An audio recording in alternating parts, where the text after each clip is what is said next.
Welcome, beloved Sangha, to our Jewel Ornament of Liberation series with Venerable Khenpo Tenzin. We'll begin today in the Yellow Garchen Buddhist Institute prayer book on page 4 and page 5 with opening prayers. Until awakening, I take refuge in the Buddha, Dharma, and the Supreme Assembly. By the merit of generosity and other good deeds, may I attain Buddhahood for the benefit of all beings. Until awakening, I take refuge in the Buddha, Dharma, and the Supreme Assembly. By the merit of generosity and other good deeds, may I attain Buddhahood for the benefit of all beings. Until awakening, I take refuge in the Buddha, Dharma, and the Supreme Assembly. By the merit of generosity and other good deeds, may I attain Buddhahood for the benefit of all beings. May all mother sentient beings, limitless as space, have happiness and the causes of happiness. May they be free from suffering and the causes of suffering. May they not be separated from the happiness that is free from sorrow. May they rest in equanimity, free from attachment and aversion. May all mother sentient beings, limitless as space, have happiness and the causes of happiness. May they be free from suffering and the causes of suffering. May they not be separated from the happiness that is free from sorrow. May they rest in equanimity, free from attachment and aversion. May all mother sentient beings, limitless as space, have happiness and the causes of happiness. May they be free from suffering and the causes of suffering. May they not be separated from the happiness that is free from sorrow. May they rest in equanimity, free from attachment and aversion.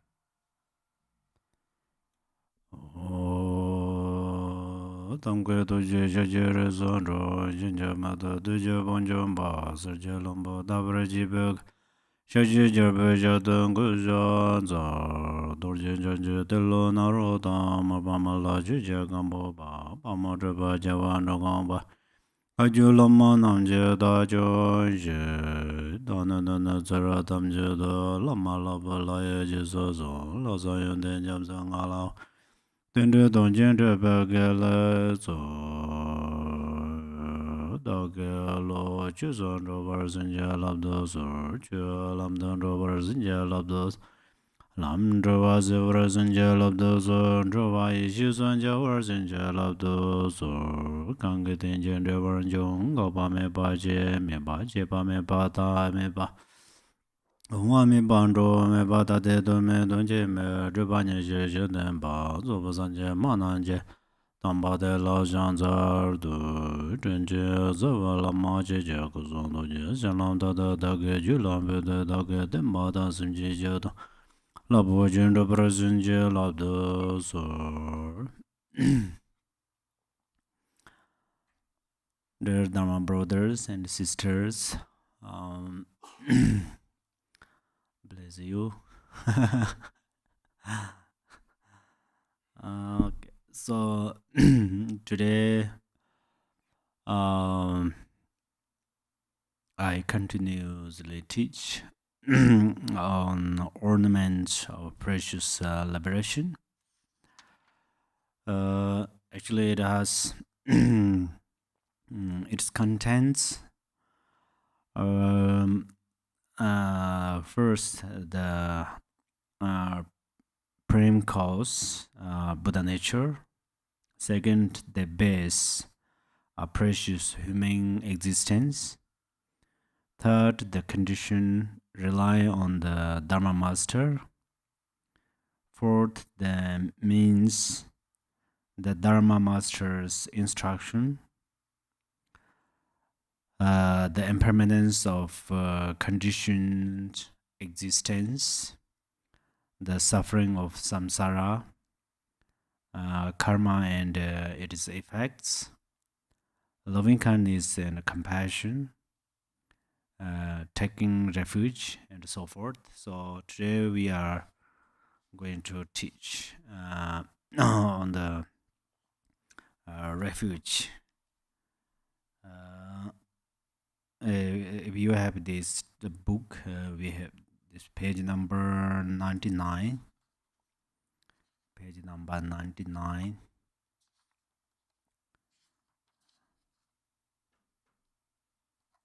Almost 100. Almost you are ready to become enlightened. Okay.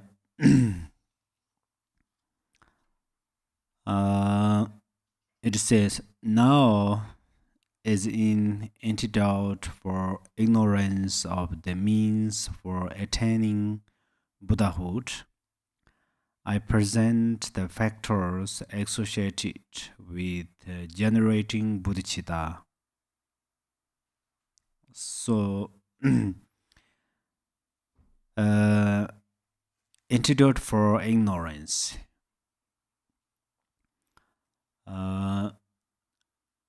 We are in the samsara, and we are suffering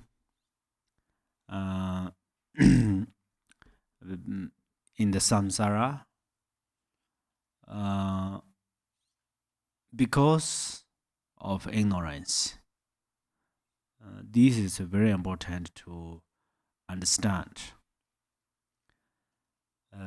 In the 12 links of interdependence, it also there's some painting like a tanka. So first they draw represents of ignorance.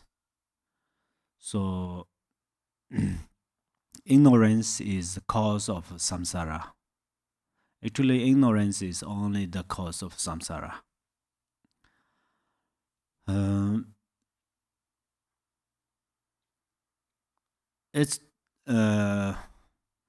We are in the samsara, and we are in samsara.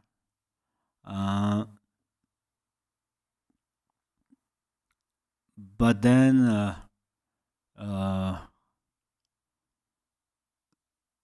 we don't like to stay in samsara. I mean, right now, I mean, samsara means ocean of suffering. So we don't like to experience suffering.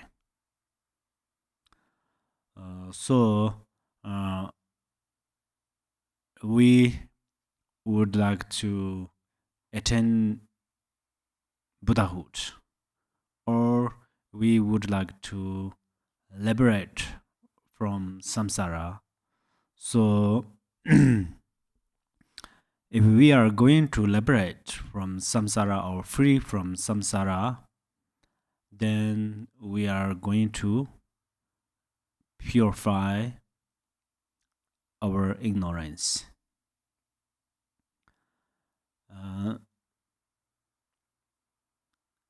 There are many methods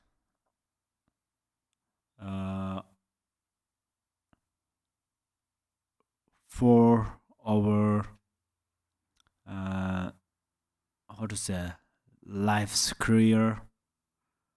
For example, when we are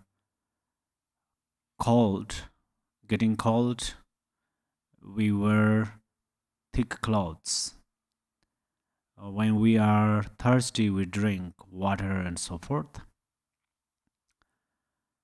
But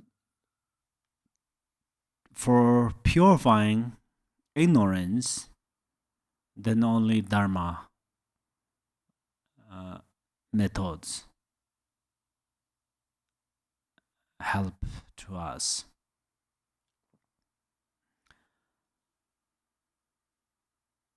The ignorance, if we search what is ignorance, actually we cannot find ignorance.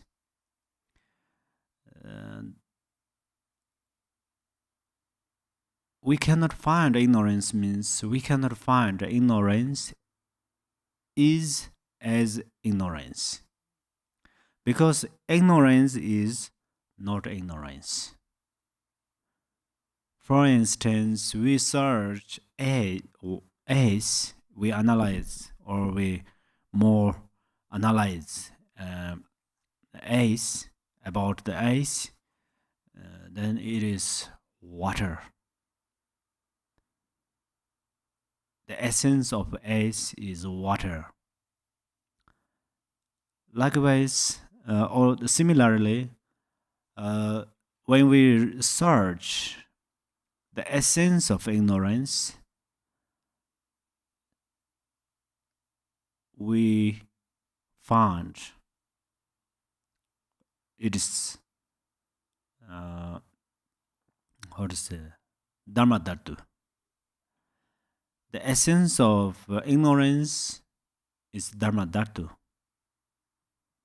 The essence of ignorance is not ignorance. But in the surface,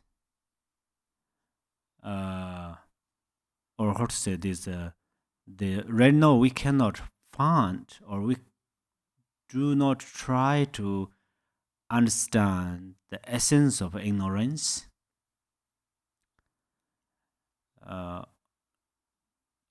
So we cannot understand the essence of ignorance, and we just follow the action of ignorance. So the ignorance creates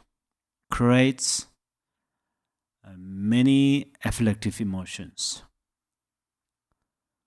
Our angry emotion, jealousy, self-pride, and self-grasping, and attachment and aversion, all of these emotions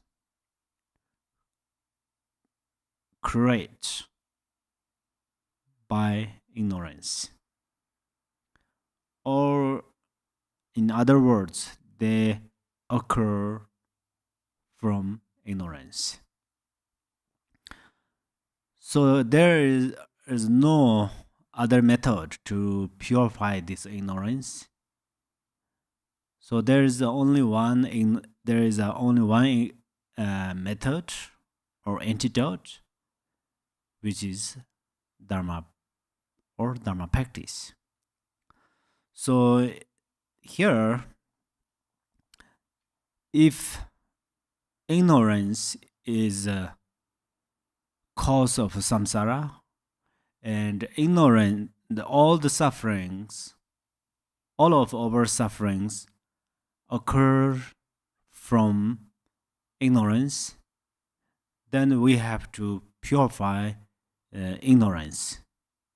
So how to purify? This is extremely important. If we like to purify ignorance, but if we don't know how to purify, then we cannot purify.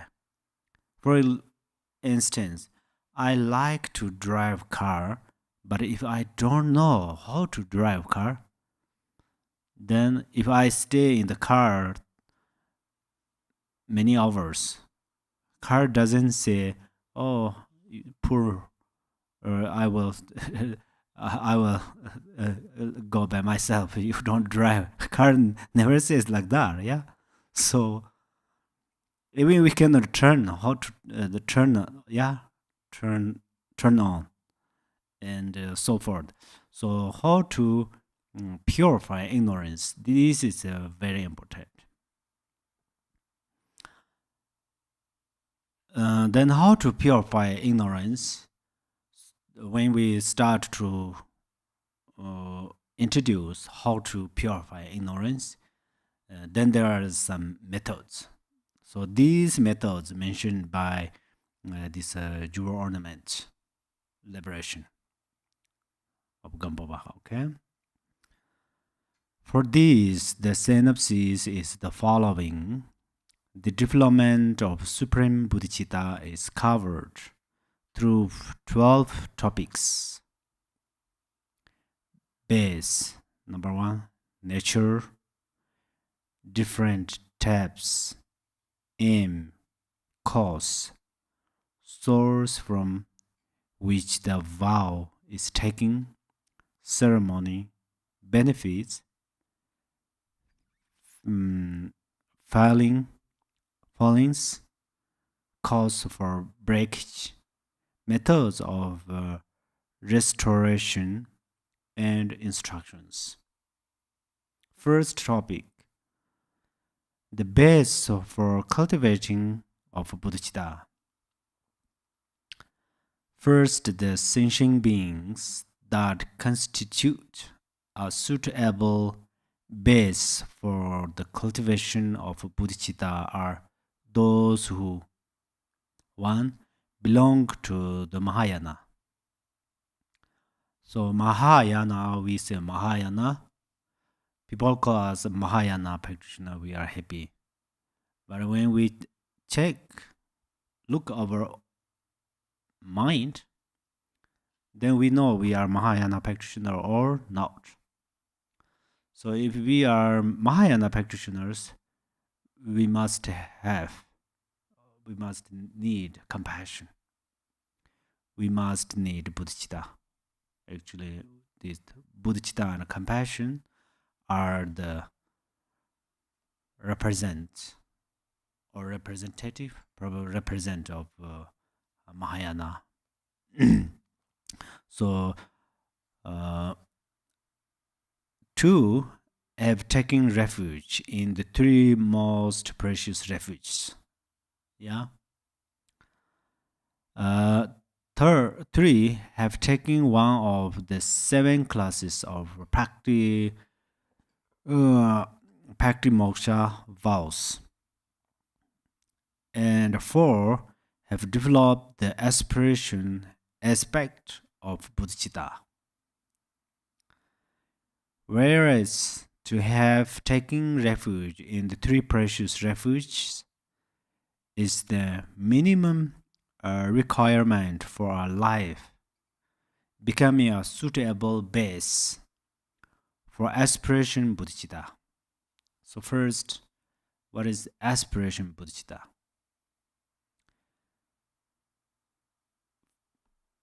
Before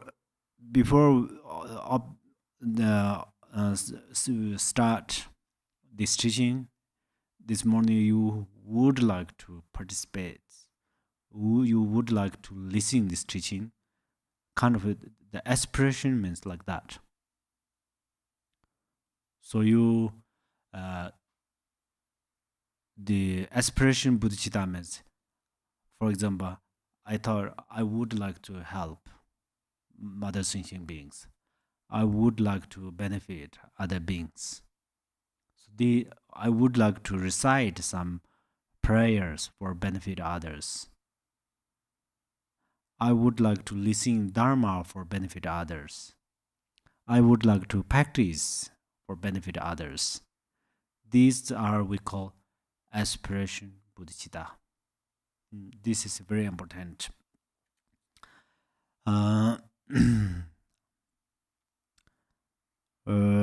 The above 4 conditions make the life also a proper base for cultivating engaged bodhicitta.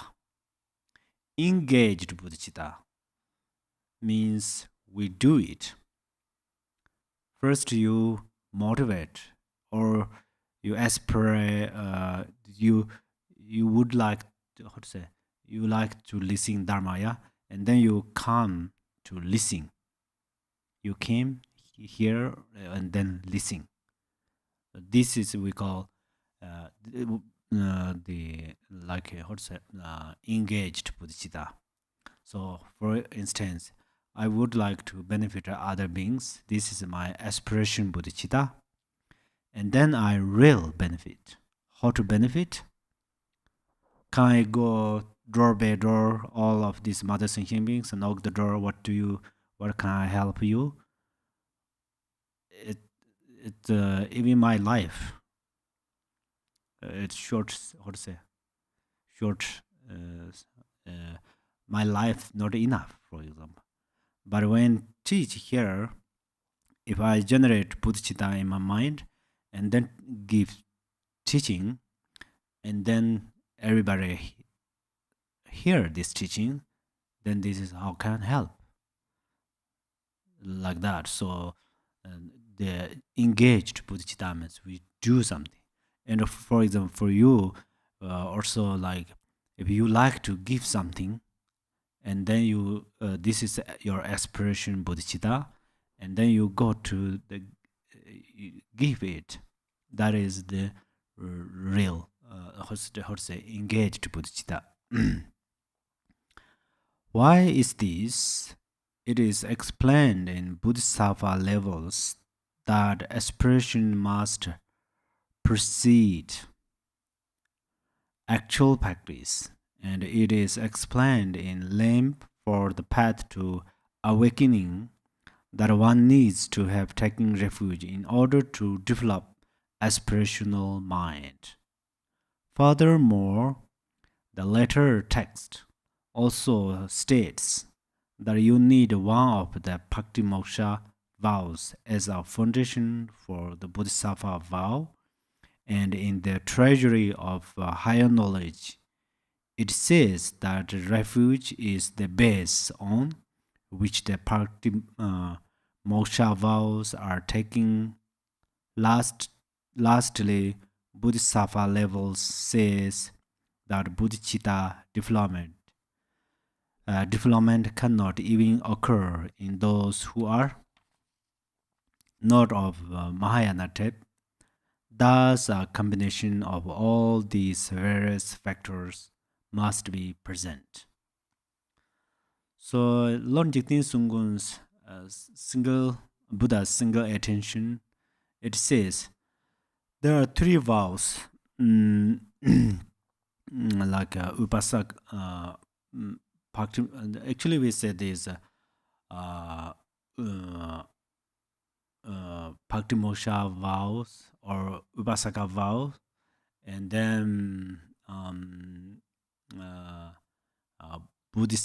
Bodhisattva's vow, and then Vajrayana's vow. So all of them are related to each other's.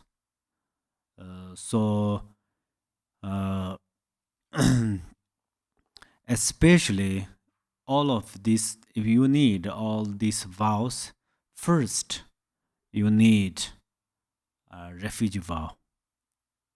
So refuge vow is very important, yeah. So that's where you took refuge vow.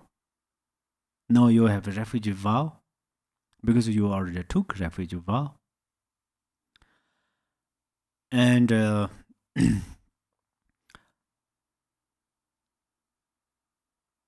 then here today actually the explain how to take refuge vow. This is very important because if you take refuge vow, then you have to understand how to take refuge vow and how to keep it. So that's it. Explains. The first point is that three needs to be the Mahayana potential in general, and more particularly that this needs to have been awakened. These points can be understood from the fuller explanation above. The second point concerns the need to have taken refuge. Should you seek refuge in powerful worldly deities such as Brahma, Vishnu, Shiva, and so forth, or in powerful local force such as gods or serpent spirits that inhabit ornament, mountains, rocks, lakes, ancient trees, and the like. These are not true refuges because none of them has the power to be refuge. So that's, as I mentioned, the cause of samsara is ignorance. That's where then we have different problems, different sufferings. So we try to remove those sufferings. So then we take refuge from trees or from these rocks or so forth. But then it mentioned they are not real refuge or refuge, which means they cannot liberate us from our ignorance. So then it mentions who is real refuge. As Sutara says of these, people of the world seek protection from the gods of the mountains and forests, from shrines and offering groves, and from sacred trees. But these refuges are not true refuge. Should you then perhaps seek refuge in your parents? Okay, first, these mountains, they are in different cultures. For example, Tibetan, there are many holy mountains. So, and I think every places have holy mountains and holy trees, holy elements. They greatly benefit. They greatly benefit. So we don't want to reject them. We can circumambulate, or we do respect everything we can do with them. We are so grateful them. But what should we understand is they are not authentic refuge. Because they are impermanence. They are include suffering.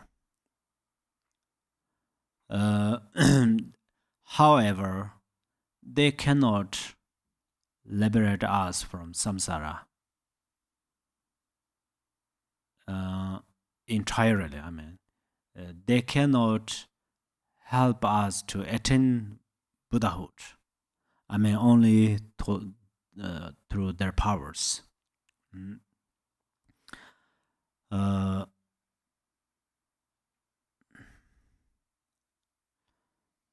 Should you then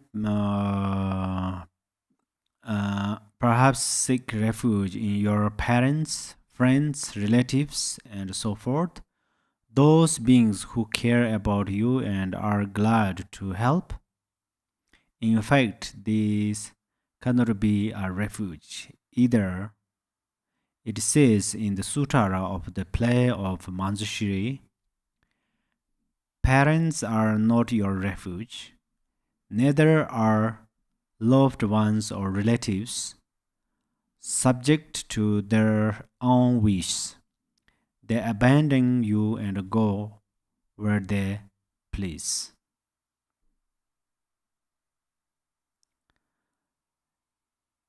We are so grateful of our parents and friends, relatives. Of course, we are going to remember their kindness, and we are going to benefit to them. But in this moment, we are talking about the refuge, so they are not authentic refuge, because they themselves, they are in the suffering. For example, one mother, if she don't have arms, the armless mother, and she has only one child. So her son both carried away by a very big river.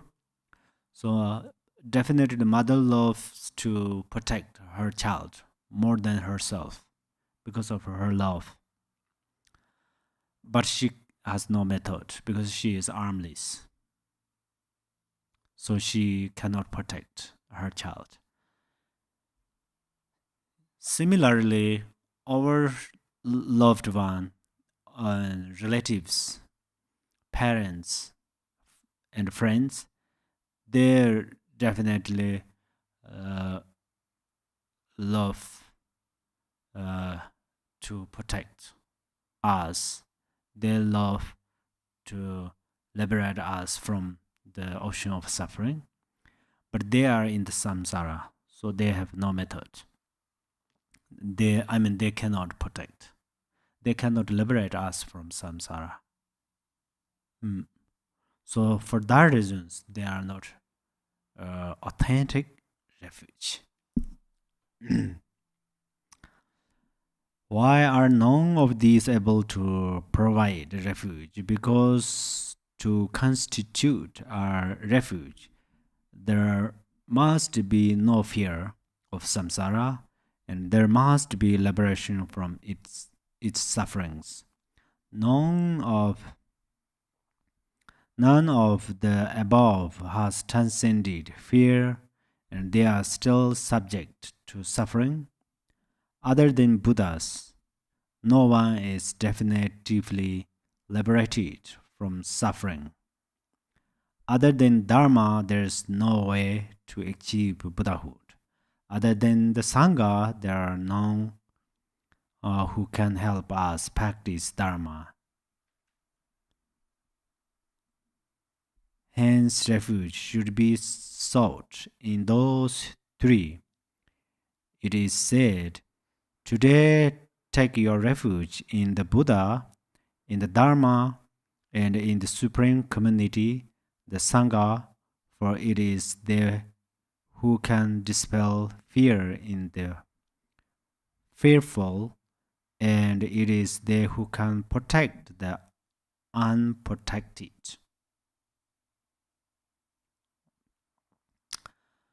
So only three refuges are our refuge.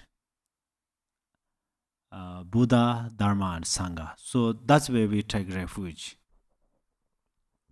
Vow from our Guru. So we have refuge vows. Then only Buddha is our refuge. We are going to mention through the three ways: out, inner, and secret. For outside, why Buddha is our real refuge? Because Buddha himself,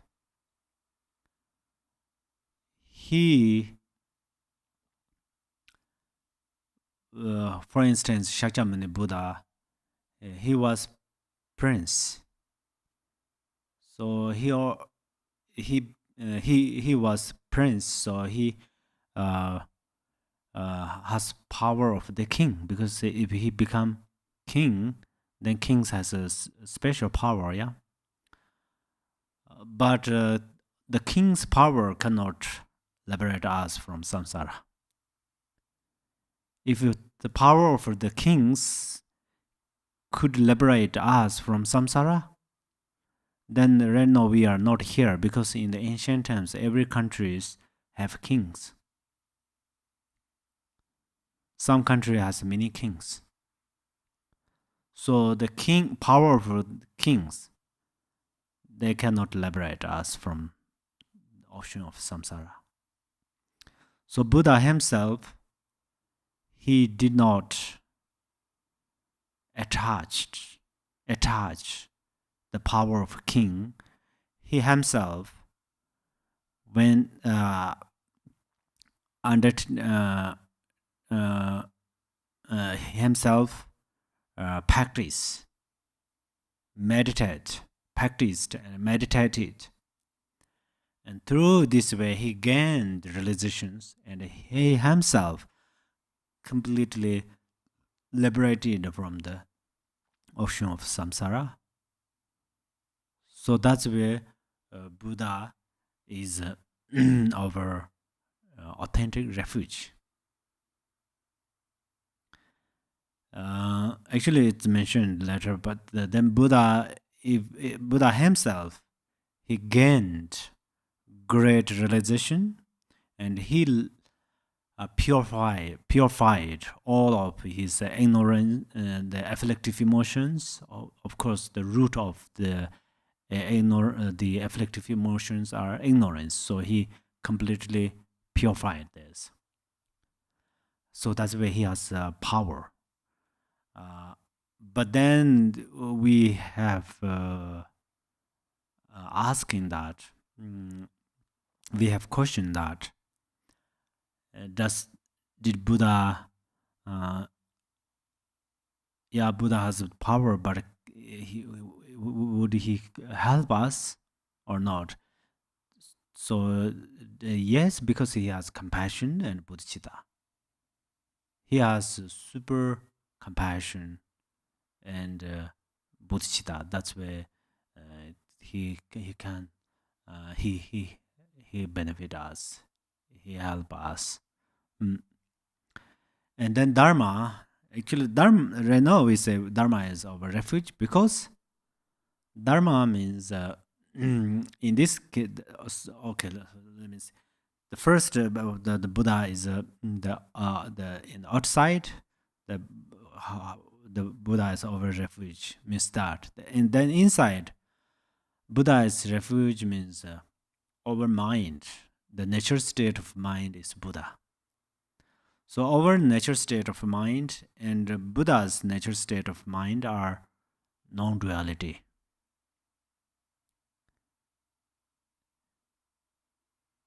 It's non-duality more than water pouring into the water. So when we practice Dharma, and then we realize our nature state of mind. So when we realize our nature state of mind, then all the sufferings are like snowflakes or water drops on the hot, very hot stone. If there's a very hot stone, and then there's some drops of waters, immediately dry up these waters. Likewise, when we realize our nature state of mind, then all of these sufferings cannot suffer to us, but they themselves just dissolve inside or into the our Buddha nature. Why? Because their essence is also Buddha nature. So, and then the Dharma. So Dharma is our refuge because only Dharma explain and show this method. Only Dharma shows this method. I think without Dharma, we cannot hear nature state of mind, yeah? Without Dharma, we cannot hear nature state of mind. So then we don't know we have a nature state of mind. And then when we don't try to realize it. So Dharma shows this method. Dharma shows how to achieve our Buddhahood. So that's where we say Dharma is our authentic refuge. And then Sangha. So we have many helpers. There are many helpful people, and help for beings or elements. We are so grateful to them. But Sangha are special. Sangha. Because Sangha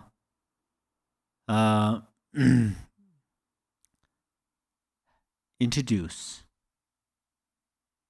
or Sangha put Dharma in our hands.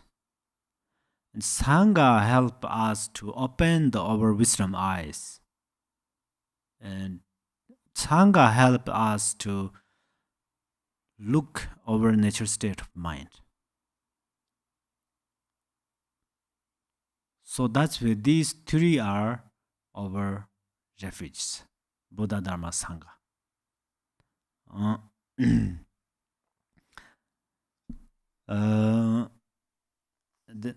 Since they do possess the ability to protect, do not let yourself be devoured by doubt, wondering, but can they really protect me once I have taken refuge in them? The great passing into Nirvana Sutara says, one who has taken refuge in the three jewels will attain fearlessness. Yeah. So actually, the many Dharma friends, they practice Dharma reasonably. Some, they have some obstacles, problems. That's where they would like to purify or remove these obstacles.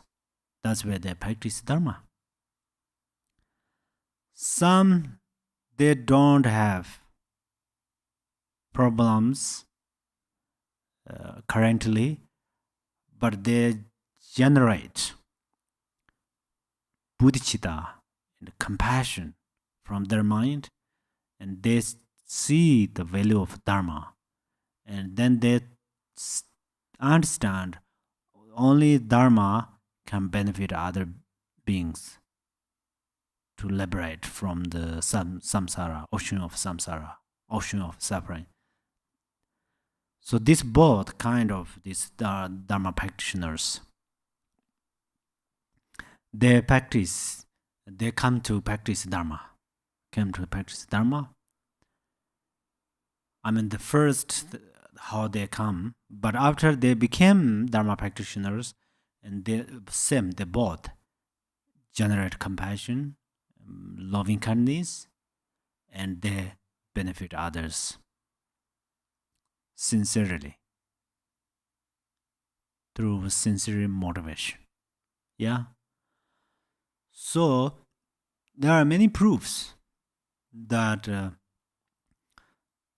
through Dharma practice, some they reduce their suffering, some they liberated from their obstacles. So these are proof. So that if they take refuge, Buddha, Dharma, Sangha, it benefits. This is proof. So I said, you take refuge Buddha, that means you trust in Buddha and try to. If you don't understand the Buddha nature, but you trust it, or there is a Buddha nature, and then you think, oh, I'm going to understand that, recognize that. That's where you come on the path of Dharma, yeah. And then you practice with Sangha, like listening the Dharma, give teachings Dharma, or Dharma discourse, or recite Dharma mantras and Dharma books. Yeah, so that's why here, for example, I say, okay, Buddha nature, our nature state of mind is Buddha. This is completely liberated from suffering. When I say that, and then you try to stay on samadhi and try to recognize it. So some do, some don't, but they'll experience a little bit, so they can reduce their suffering. That's number one. And then through this Dharma method, we shared this Dharma method, and you training or practice through this way. You train and practice through this way. So then it's reduce your sufferings. So that you experience. Of course, it's suddenly we cannot purify completely all of these obstacles and obscurations, but we can first we can reduce, and then we can purify completely. Yeah. So that's where we all have small experience. Sometimes we become hopeless because of different challenges, different obstacles. But we trust in three jewels, and then we have hope in our mind. When we have hope in our mind, then we can do wonderful things. If we become hopeless, then we cannot do anything. So if we have hope in our mind, then we can do wonderful things. So the hope is very important. If we have a positive hope or not, it's related. We have faith or not. Just as we need faith, we need devotion or something like that. You are a human being. You are not not listening because if I don't have a reason. But I say you have Buddha nature. Your nature state of mind is Buddha. Shakyamuni Buddha, and you are surfacely in this moment little difference because Shakyamuni Buddha already purified his obscurations. You did not. That's a little different. But after you purify your obscurations, Shakyamuni Buddha and you are same. If I say that and you trust that, then you increase your belief. So how we will keep believing means that then the Sangha is our refuge, because Sangha, authentic Sangha, they don't care about themselves. I mean, they don't worry about themselves because they have a Bodhichitta. And also they have power because they practice Bodhichitta, compassion. They practiced Bodhichitta and compassion, and then they learned, and then they training many times about this path. I mean, they come through Dharma way. They utilize Dharma methods. So when you have facing problem, you ask Sangha, please help me how to solve this problem. I'm not sure if you ask Sangha, today I don't have money, I'm so hungry, so can you help me little $10 or $15? I'm not sure some Sangha gave you or not. Some do, some. But whether they gave you this $10 or not, but they sincerely share your method, try to help you, try to make happy your mind. Try to make happy your mind. So that's where the Sangha is always try to help us. So that's where we say Sangha is. Especially Sangha, for example, Sangha introduced that, you have no money and hungry because this is karma. So Sangha make you great person because you trust in karma cause and effect, and then you start to become great person or great people because then you start to reduce your greed. Because of you believe in karma cause and effect, and you start to benefit others. So all of this benefit come from Sangha. So three jewels are our refuge. The great passing into Nirvana Sutara says, one who has taken refuge in the three jewels will attain fearlessness. Yeah.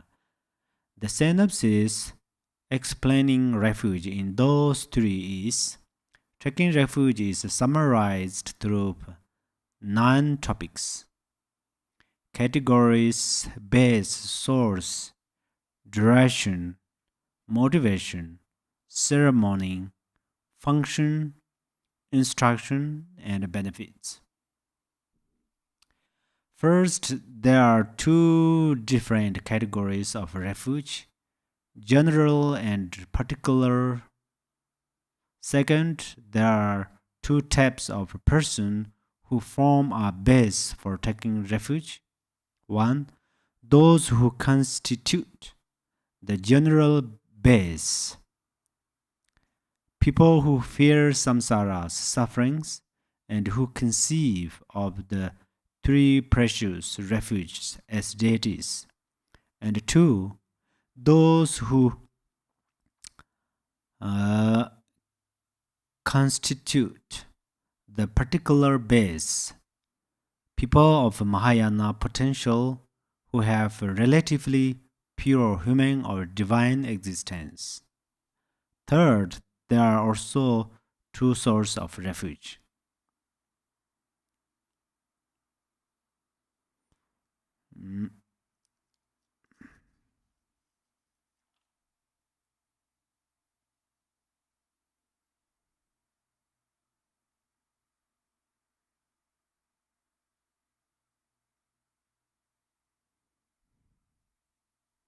Okay.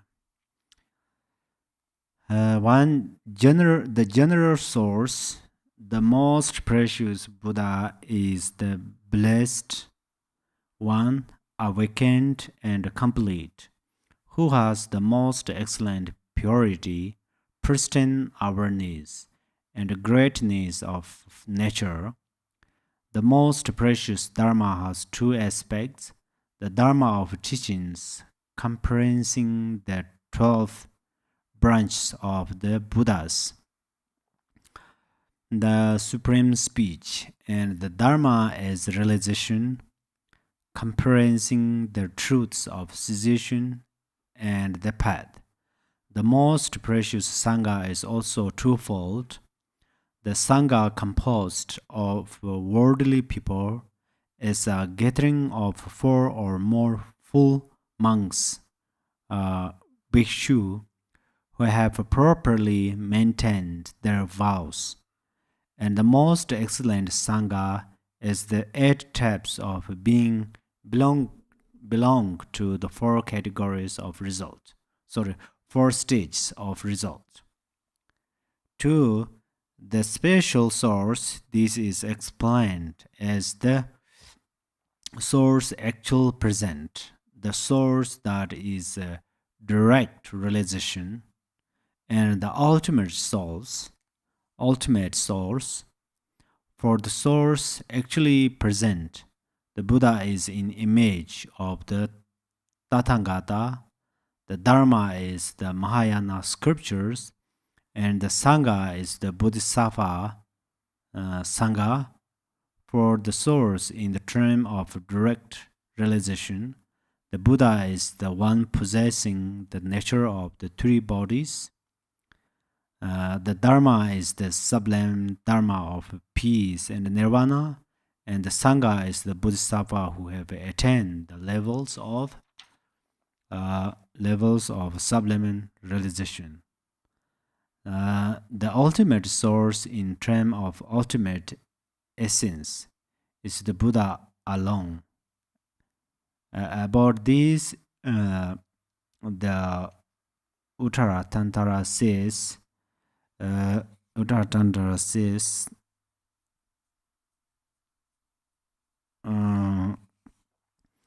the ultimate terms, the refuge for beings, is the Buddha and the Buddha alone.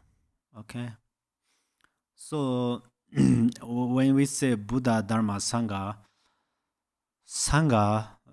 actually who has a vow, fully ordained monk's vow, who have a fully ordained monk's vow. If there are four Laga monks, then they are the Sangha. We can say they are the Sangha. But actually, the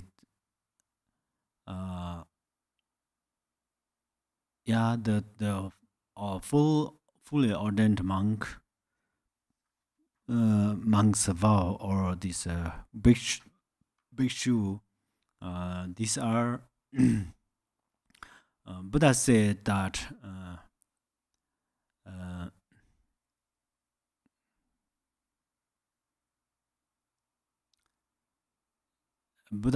if you are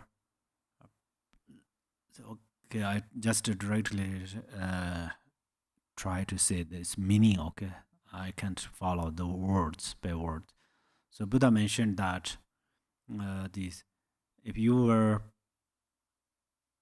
prince or princess, princess or prince, this is not important. But if you have fully ordained monk's vow, this is important. So Buddha said, among my disciples, so very important one is full ordained monk. So even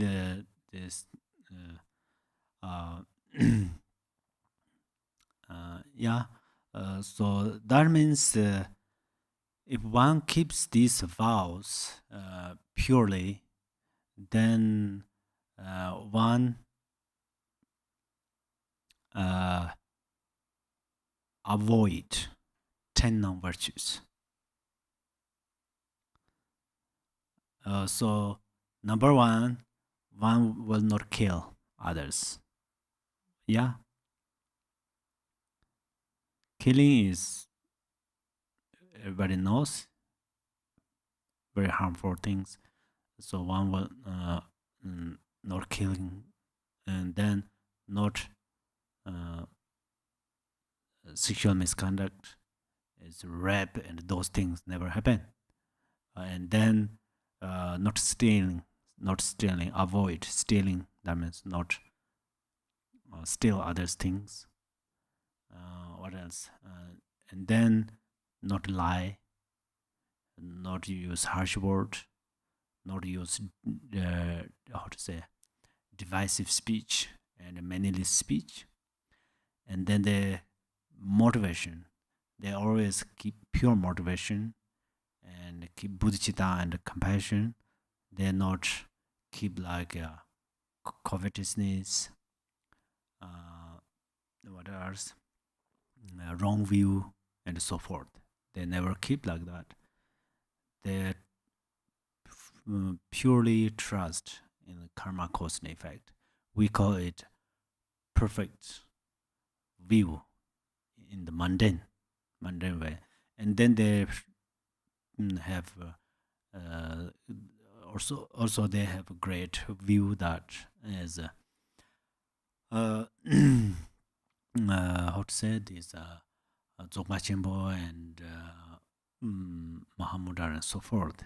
So this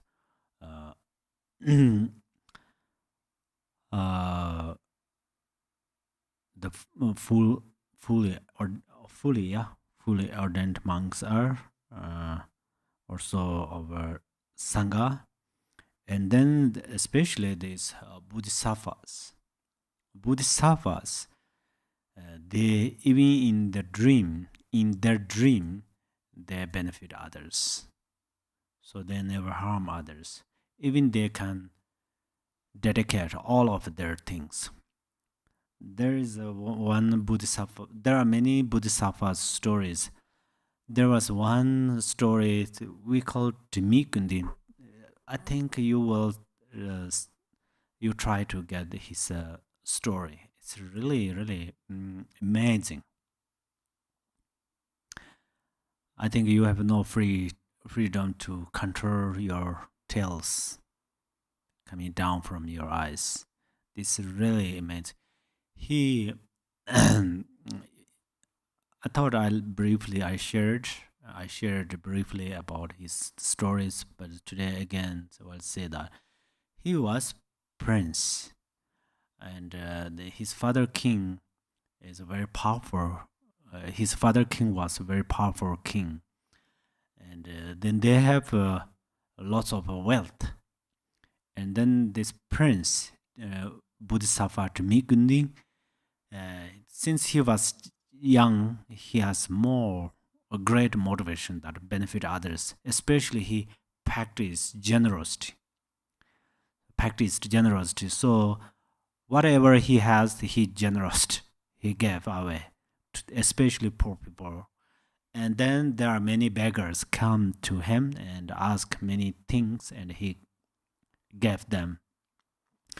But then the king has a minister, clever minister. He said, "Oh, we are going to divide.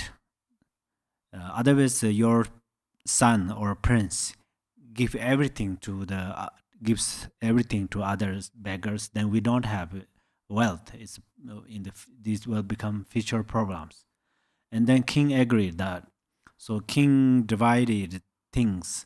He said, "This part you can practice." Give to the beggars, but this part not. Yes, and then one day there was one poor man come month by month, come to the prince and come to the kingdom, and then he asked a very precious jewel. There was a special jewel, and then he asked him, but then prince says, "Whatever you need, I can give you, but that jewel I cannot give you yet because my father king not allowed me." And then this poor beggar replied that, "I don't need anything. I can here. I cross the mountains and rivers, and I went undertaking hardship.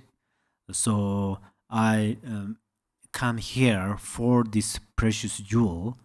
If I don't have that, I can suicide or something like that." He said that. And then prince thought, "Oh, after I gave this jewel to this beggar, for sure my father king and ministers punish to me, but I can accept it." He committed himself. He promised. So that's why then he said, "Okay," and then he gave that precious gem or precious jewel to that beggar. And then his father king noticed that after prince gave that jewel, and then his father became unconscious or unconsciousness, became unconsciousness because he attached so much that jewel, because that jewel is only one. There's only one jewel that is only he has, no other kings. At that time, the kings has many competitions, so forth. So that jewel, all the lots of kind of good lucks arrived from that jewel. That's why then his father king is honest person, and he said, it doesn't matter is my prince or not, and all your ministers have to discuss how we will punish him. And then there are many ministers. Some says, oh, he is your prince, so we don't want to punish him. But some says we definitely punish him. Some says we should kill him, so forth. They are very regret about that, that he gave jewel. So that's why eventually his father king punished him that very serious, like a channel grounds, and on the way is very serious. There are many harmful beings. However, 12 years, he, how to say, Spanish, Banish. I thought Spanish. He said Spanish. Just kidding. He eats Spanish. Yeah, he ate some fruits. That's all. He has no more food. No more food, but he is alone in the forest. There were many ghosts and many harmful animals, and 12 years. Before he went there, he vanished there. Then they used what's the weapons? Weapon. I think weapon, yeah. We use for the horse, what's called? Whipping. Yeah. And he got lots of this. His father punished him very seriously. So, however, the Bodhisattvas, they did like that for sake of one person, So they dedicated their life. There's a great Bodhisattva, Jimikund, he never regret about that. And on the way, he practiced. He got lots of obstacles, lots of suffering. There are long stories, but so Bodhisattva means that they always think for welfare of other sentient beings. That's where we say they are our refuge. But why they went undertaking hardship? Eventually, what happened? I mean, they purified their obscurations and their suffering. They become liberated. They became liberated. Okay. So we take refuge. Take refuge means not to become Buddhist. This is not our main purpose. Oh, we Buddhists need many people, many numbers of people. That's where you should take refuge. I think this is not honest, and this doesn't. No. For my side, I really don't care that much. Numbers are impermanent. Famous is impermanent. Reach is impermanent. Power is impermanent. So that's where, what should we use? Some praise, so it made like a thunderous sound, like they praise nicely. Some criticize a lot. Between there, it's just oneself get tired. No reason. But the main thing is, there you should become Buddhist. I should become Buddhist means we should take refuge because we are going to liberate from suffering. When we are headache, then we lost money. We spend money in the hospital. Doctors, nurses say, thank you for give this money, but we spend. We should say, thank you, have received medicine, something like that. So which means, I am not criticize doctors, but what I try to say is, we cannot be patient. Even we break small nails. If small dirt come to the eyes, in the eyes, we cannot be patient.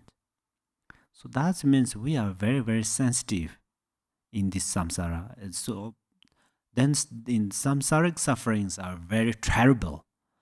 It's like a fire of the sandalwood, not regular wood. Fire of a sandalwood is very strong. So that's why we are going to liberate. So then we take refuge. Take refuge means just taking refuge. Don't know how I keep these vows. When I take refuge, I don't know how to. Then which part you don't know, this part you don't have benefit. This is law of karma cause and effect. Otherwise, I don't try to pulling you for only learning something, you know. For example, we know about our fruits. We get our fruits on the tree. Only we know, oh, this is for eat. We eat that, but that fruit is not mature, yeah, not mature. Then we cannot taste 100% of that fruit's taste. If we know, okay, it should take time and then become mature, that fruit. Ripe or thank you, wrapped or wrapped. This fruit wrapped, yeah, become wrapped, and then we eat. We get a taste, this 100% taste of this fruit. So there are lots of benefit. Also, if you travel to different countries, yeah, you have money and you have time, so you travel. If you learn before go to that country or these places, you learn carefully or nicely, and then you went there, you understand a lot of things, and you can experience lots of things. You enjoy there. It's the same, all this law of karma. So that's where you take refuge means, okay, what is the main purpose? Take refuge means, oh, my nature, however, that's my mind is Buddha. This is how to take refuge, Buddha. And okay, how to understand that? And when I try to understand this, there are some obscurations. So how to purify them? Oh, Dharma. So that's where I'm going to take refuge, Dharma. And then who can help? Sangha. That's all. So, so now you understand that to take refuge, vow, it's benefit for you. Yeah, not only benefit for Buddhism. And at the same time, then you can benefit in the Dharma how to remove these obscurations. Okay, I'm going to avoid 10 non-virtues. If you just avoid 10 non-virtues, how much benefit?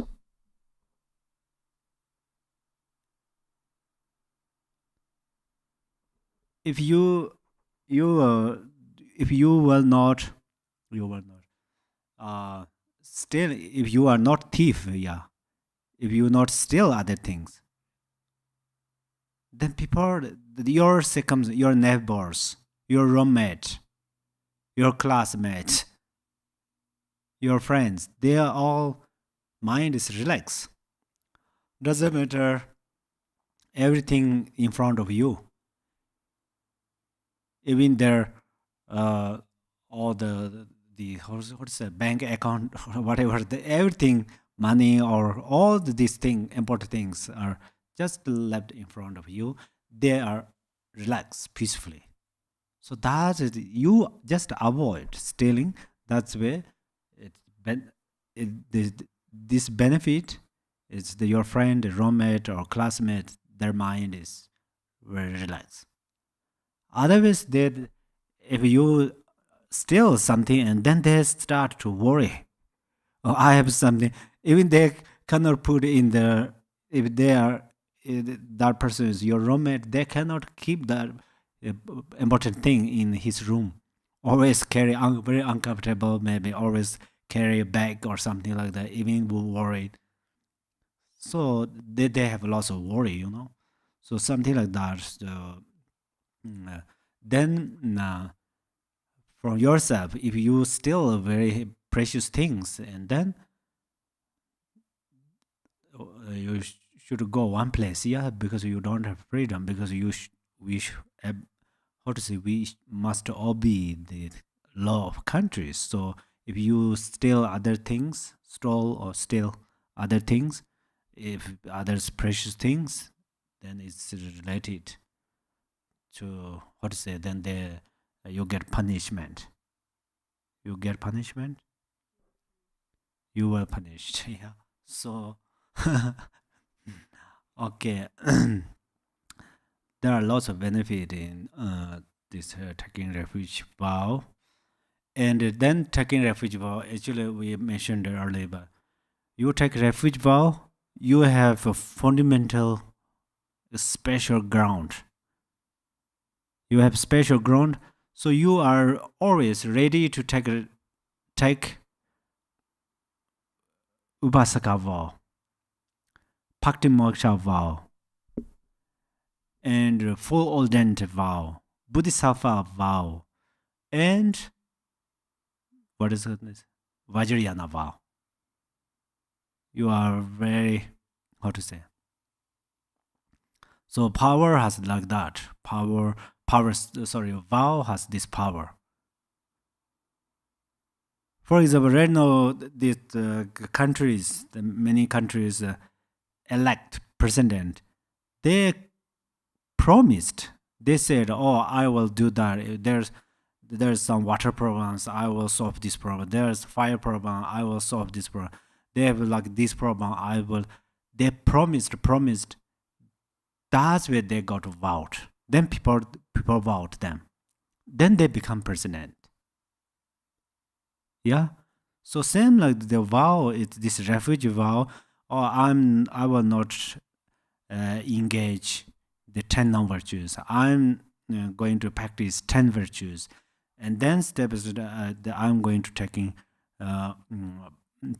this full ordained monk's vow, or this bodhisattva vow, and so forth. That you are ready, because that's where the refuge vow is very important. And then this, okay, I have a refuge vow. You think, maybe you think, I have refuge vow, I took refuge vow, I received refuge vow. But then how to keep that continuously? Because when you take refuge vow, you said that, what did you say?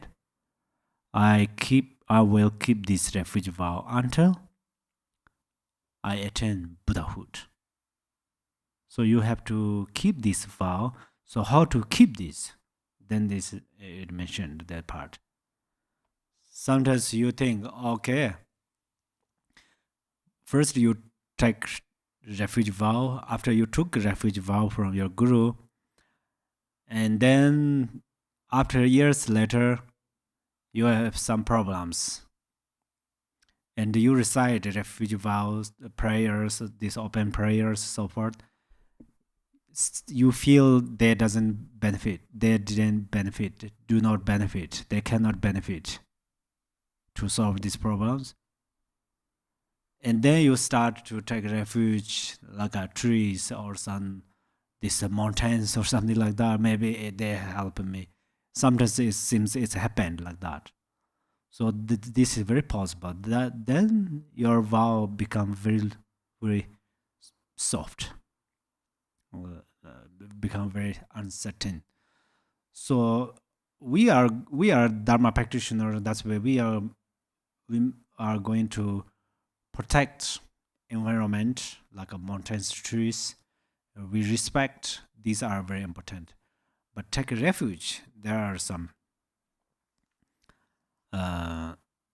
different. Take refuge 3 jewels and take refuge mountains are big different. Okay, mountains means mountain gods. They are in the samsara. That's where they like to protect us, but their power is limited. Therefore, Master Asanga said, there, sorry, I forgot where we. Okay, maybe this. The Uttara Tantrara says, no, here. Why is the Buddha capable of providing the only totally dependable source of refuge? Because the sage possesses the Dharmakaya, and in terms of the Sangha, he is the ultimate Sangha. Okay, Sangha. Sanghalas. Buddha is our ultimate refuge, which means I give you an example. You are in the very, very darkness in the middle of the day. You are walking alone. So you don't have flashlight. But there is two flashlights. You will get two flashlight. One flashlight is how to say, you can, it's very useful. I mean, you can ready to use that. Nothing covered, something like that. This both turn on. This flashlight both turn on. But one flashlight covered by clothes. One flashlight just not covered by cloth, something like that. And then which one would you prefer? So you would like to prefer the flashlight without cover by clothes, for sure, in that middle of the night, darkness night. In the same way, Buddha's flashlight and now our flashlight are Buddha's nature and our nature are same, no different. Slightly the difference is the our Buddha nature still covered by obscurations. So that's where you say, "Oh, I'm going to refuge. You are my how to say this ultimate refuge." It's incorrect. Then Buddha, he completely purified his obscurations. That's why if you take refuge Buddha, then take refuge. I think however, the Buddha is your ultimate refuge. Buddha is your ultimate refuge because Buddha purified all of his obscurations. That's where it says because the sage possessed the Buddha Dharmakaya. So we also possess Dharmakaya, but it's different. Different means we have these obscurations, yeah. And in terms of the Sangha, he is the ultimate Sangha. Okay. Sage Muni. Muni means actually free from generation and cessation, totally pure and without desire are the highest refuge because they possess the Dharmakaya and because they are the ultimate achievement of the Sangha of the three vehicles. Having attained the Dharmakaya, the ultimate conclusion of total purity. This being the case, are the Dharma and the Sangha lasting refuge or not? The ultimate Sutara says, one day I will give you teaching the ultimate Sutara, okay? The two aspects, Dharma and the assembly of noble ones, are not the supreme lasting refuge. Why is it that they are not a lasting source of refuge? Of the two types of Dharma, the Dharma as teachings, being a collection of terms and in assembly of letters, is something to be abandoned once it has served its purpose, like a vehicle once the journey is done. Hence, it is not a lasting refuge. As for the two aspects of Dharma as realization, the truth of the path is not a refuge because it is by its very nature unreliable, being impermanent on account of being a composed creation. The truth of cessation is not a lasting refuge because, according to the Sharavikas, it is a non-existence, existence, the end of a continuum, like the extinction of a flame. As for the Sangha, they themselves take refuge in the Buddha through fear of samsara and cannot constitute a supreme and lasting refuge because of having that fear. The also Uttara Tantara says, because they are to be abandoned, unreliable, non-existent, and endowed with fear, the two aspects, Dharma and assembly of noble ones, are not the supreme lasting refuge. Do you understand? So,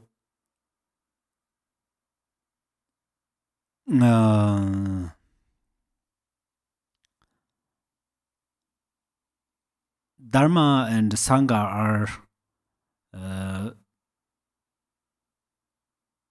yeah, I think you understand there. I don't think to talk more, but this part is very important. Very important. So we are how to say, we are following, or we trust Dharmakaya. So Dharmakaya is our real ultimate refuge, our ultimate refuge. So Sangha and Dharma, Dharma is the methods. So after we achieved Buddhahood, then we don't need Dharma. After we achieved Buddhahood, we don't need Dharma. And then we don't need Sangha. When we achieved Buddha, we are Dharma, we are Sangha. So we don't need protectors after we achieved Buddhahood. So this is very important to know. But when we are practicing Dharma, then Sangha is very important, Dharma is more important, and the Buddha is more important. Yeah. Therefore, Master Asanga said, the inexhaustible refuge, the permanent refuge, the eternal refuge, the most elevated refuge is one and one only. What is it? It is the Tathagata, the defeater of the enemy, the totally and utterly perfect Buddha. Well, then does this not contradict what has been said about the three refuges? The latter originated as a skillful means for guiding those training as Buddhists. The Great Liberation Sutta says, in brief, the refuge is one, but in terms of method, it is three. Keep that in your mind. How are these three refuges presented as skillful means? The Uttara Tantara says, the three refuges are presented as teacher teaching and those training in terms of the three vehicles, three activities, and in accordance with the diverse aspiration. This is a very good example, yeah? Thus, the refuges are presented in terms of three qualities, three capacities, three modes of action, and three types of aspiration. 1. Emphasizing the qualities of the teacher, those of bodhisattva capacity, as well as those who aspire to actions that principally elevate the Buddha. Take refuge in the Buddha, saying, I take refuge in the Buddha, the most sublime and humane. Why Buddha is most sublime and humane? Because he avoided harmful actions, harmful thinkings, harmful speech. And Buddha always generates beneficial motivation.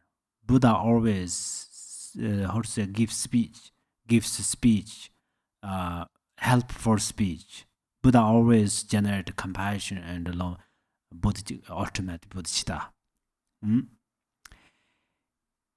2. Emphasizing the qualities of the teaching beings of practical Buddha capacity and those aspiring to act in a way that principally elevates the Dharma, take their refuge in the Dharma, saying, I take refuge in Dharma, the most sublime of all that transcends desire and attachment.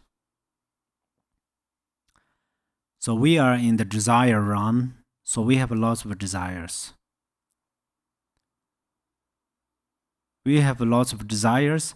Desires are like, what is called, I forgot that, like a glue, very strong glue. It's especially like a glue for the wood. It's very strong, yeah, after they strike each other. So we have a lot strong attach in this world. We have attached with our body, we have attached with everything. So that's why we have a dualistic thinking. So that's why Dharma, we learn the Dharma, then we understand non-duality. 3. Emphasizing the qualities of the trainings, those of Sharavika capacity, and those who aspire to act in a way principally focused on the Sangha, take refuge in the Sangha, saying, I take refuge in the Sangha, the most solemn of communities. Because they always utilize their power for benefit others.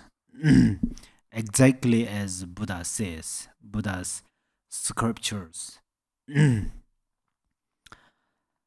Thus, the above 3 points present the 3 refuges in the terms of 6 types of person. The noble Buddha has taught that these are mere conventional realities designed to help beings progress gradually through their respective course of training. 4th, there are 2 possible durations.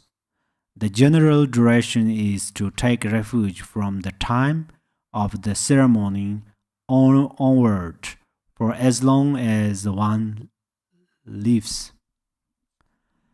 The special duration is to take refuge from that time onward until the essence, enlightenment, is attained.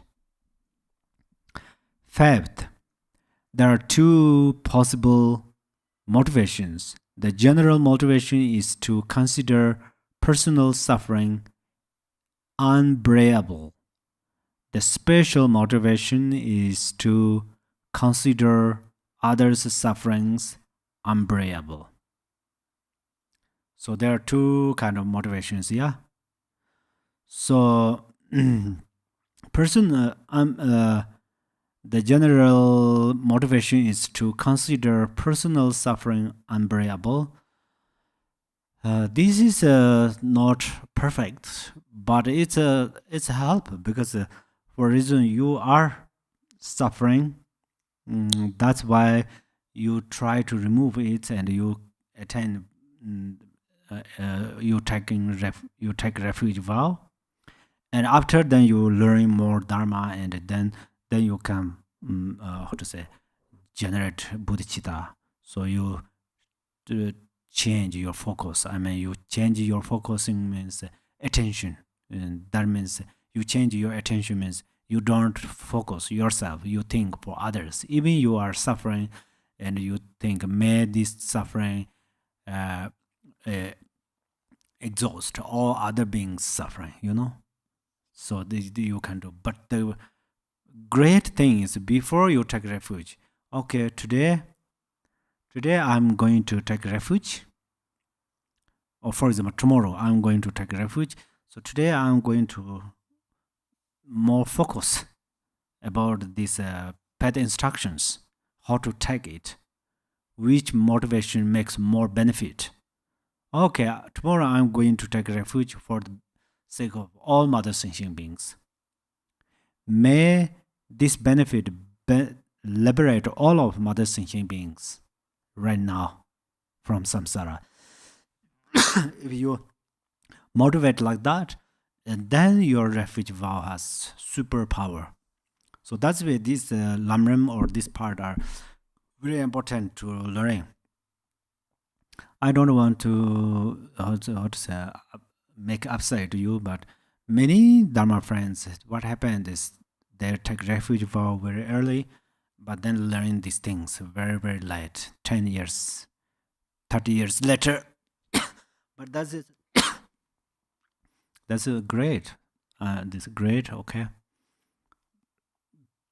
But more or what's the most great thing is before you take this refuge vows, if you have these things you learned, then it's great. But still, okay. So you more progress, focus more towards this book. If I ask, do you like Gampopa? Gampopa is one of the master of the Kajubas, actually. Kajuba is the Vajradhara, Telopa, Naropa, Marpa, Malarepa. There's one system. And then this Gampopa, he already trained this Sutarayana path and so forth, and then two great nectar rivers make one river. Who made it? Gampopa.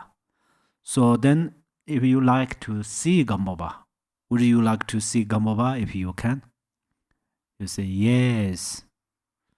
Yeah? If yes, then you should learn this book. So Gampopa, he said that in the future, who would like to see me? I'm this book. So then books are not important. Gampopa is important. Then you search where is Gampopa. You buy a tanka or something, and then on the tanka, oh, Gampopa. Books, don't worry. See, this is ignorance. Also, but sometimes I'm not criticized, but sometimes this the path instructions is Malarepa said.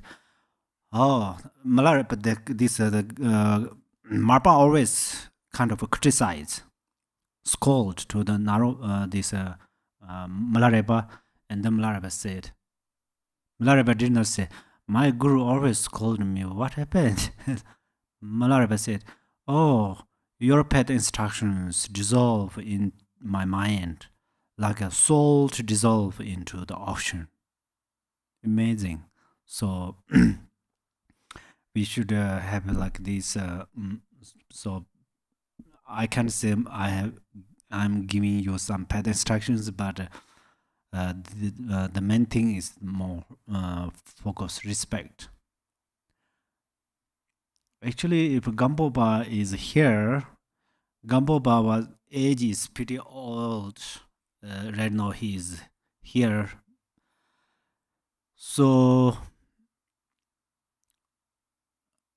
I don't know you can listen more detail than this from Gamboba. Really. So Gamboba, he learned and then practiced.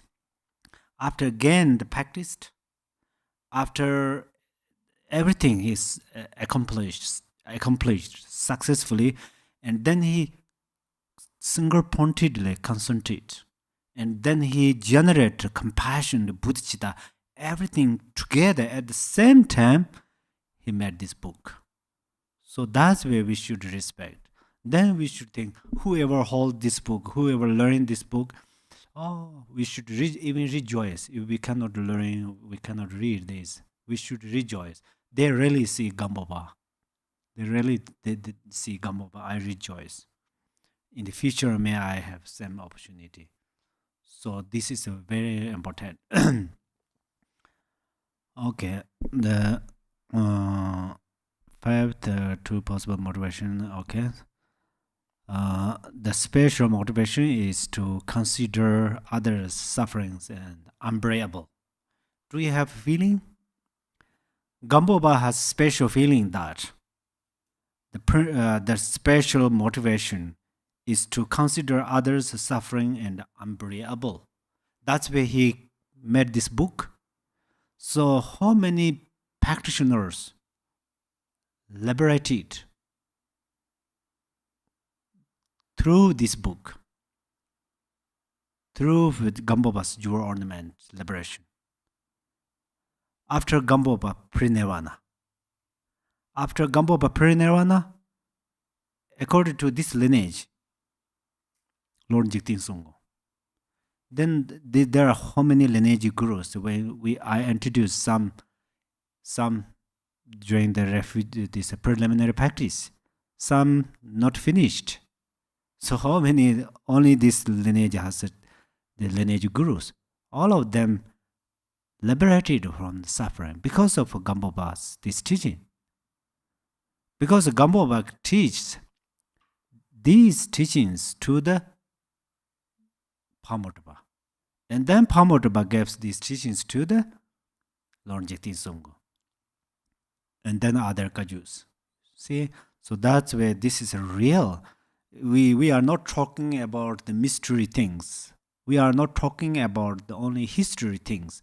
We talk on the present reality, real things. So sixth, there are two forms of ceremony, general and special. For the general ceremony, the refuge seeker first requests refuge from the teacher. Then the teacher either makes offerings to the three precious refuges as a prelude to the ceremony, or when there are no representations present, visualize them in space and makes mental homage and offerings. Then the refuge seeker repeats the following 3 times after the teacher with utmost sincerity. Okay? All Buddhas and Bodhisattvas, please heed me. I pray, Master, please heed me. I pray, I so and so. Here you mention your name. By name. It's a by name. Take refuge from now until I reach the essence, enlightenment, in the Sangha, the most sublime of all humans, in the Dharma, the most sublime of all that transcends desire, and in the Sangha, the most sublime of communities. This part, frequently, if you recite this, is very important. Even you already took refuge vow, received a refuge vow, still you do that, is very helpful. It's help improve your keep purely your vow, refuge vow. So, and you say here name. So name is actually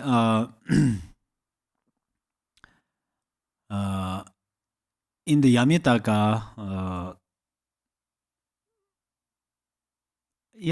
so however, the name is very important that when we, after separate our body and mind, we call death, So then we travel to the Bardo, and then some practitioners utilize your name and recite something, you can come back. Can come back means you can come in front of these practitioners and you take some benefit. You can take some benefit. So name is very important. You say the further reasons you have to tell name, because name and our mind has a special relation. You cannot take this we cannot take this ordinary body in the Bardo or some lower realms, but the name comes together.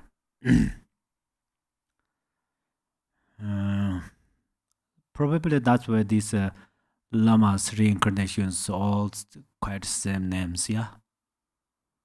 In many lamas they reincarnate 15, 16, 17, then all these slightly they have a little different names, but the main name is the same name. They use same name. So names like that. Name, we have a special imprint with the name. So during the Changcho fire puja, we write names. It has some reason. The special ceremony, and also you have some good names like Dharma, spiritual names. They are also you receive because of a great karma. Otherwise, not easy. And then that's where you have great names when you take refuge. Take refuge, you receive names. Your gurus give great names, so you remember these names are important. The special ceremony is in the three parts: are preparation, and actual ceremony, and conclusion. The preparation involves first offering a mandala together with flowers to an appropriate preceptor, after which the preceptor is requested to confer refuge. What is the best mandala? Offering mandala. You recite it. I see many the Dharma friends, they take refuge while they recite this mandala and put mudara with fingers. That are important, okay? Great things you did. But offer means we are going to reduce our grasping. We take refuge vow and any other vows, Bodhisattva's vow, on the ground of self-grasping. This ground is not certain, uncertain ground. It's like a ice. If we build a house on the ice, what happened? Slowly melt this ice, and then the house will not become stronger.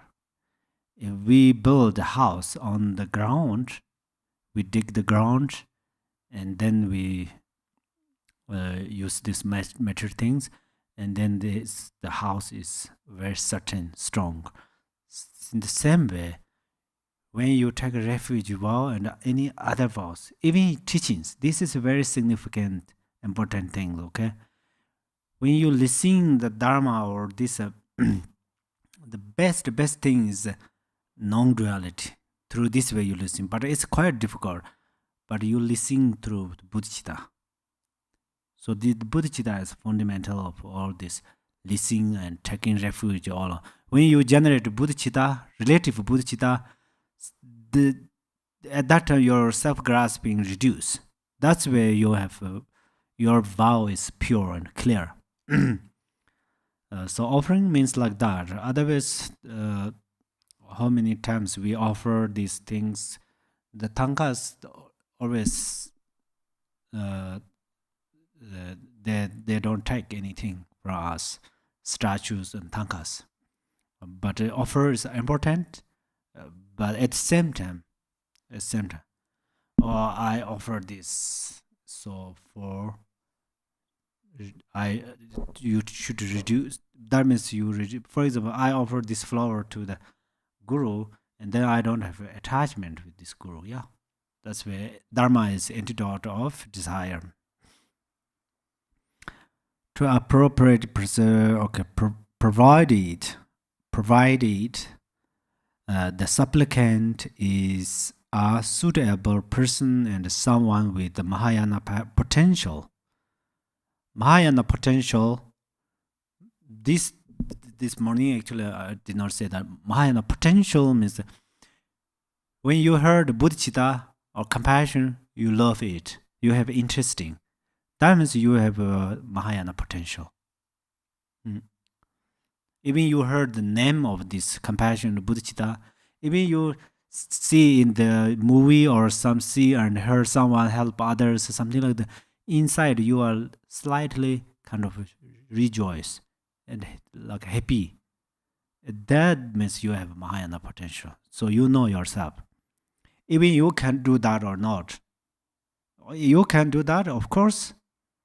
It's a great thing, but if you can't do by yourself, still someone doing great job or something like that, you have some happy mind, you did happy motivation, that is, or it means you have a Mahayana potential.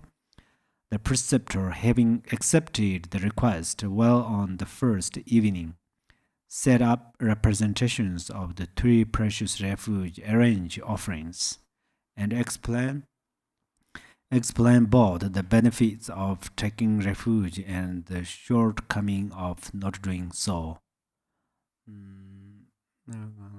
Okay. The actual ceremony takes place on the second evening. The supplicant, I think okay. Yeah, so you set up this sharing, and those things are also for accumulate merit at that time. So they are also important. Then I will teach continuously next week. So today we will stop here. So here's one thing I request for you. If you have this book, please you read. When you read a book, don't try to finish. I'm going to finish this. That is not good, not so perfect. But the perfect thing is read one paragraph and close the eyes. Actually, close eyes means you start to concentrate on there. Reflect. After reflect, and then you start to taste. Like food, we put some food on our tongue and we chew. After chew, and we close the eyes and just to experience this taste. Yeah, we did in this, what is called the sheep. Some in the where they wear the white hat chef. What they do, we bring there's some bring food and they eat and they more taste. We just eat and swallow, so we are very rushed about that. Not like that. So you read and then do it's. This is a really great practice. So then you read a few paragraphs. It really benefit you. Like if you are a flower, there's somebody pull water, this flower's color changes, something like that. So you really get a great benefit, okay? And then develop more faith on this book, as I mentioned, and then it's help your more pure perceptions. If you have this book and you do prostate this book, you think that is real Gambopa. Okay, and then let us dedicate all our merits.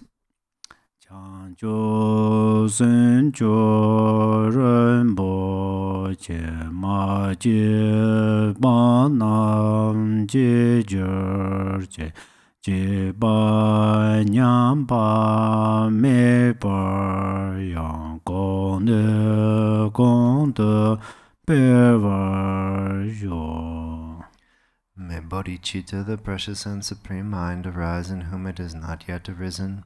Where it has arisen, may it not decline, but ever increase higher and higher. Thank you. May you have a long, happy life. Thank you very much. Okay.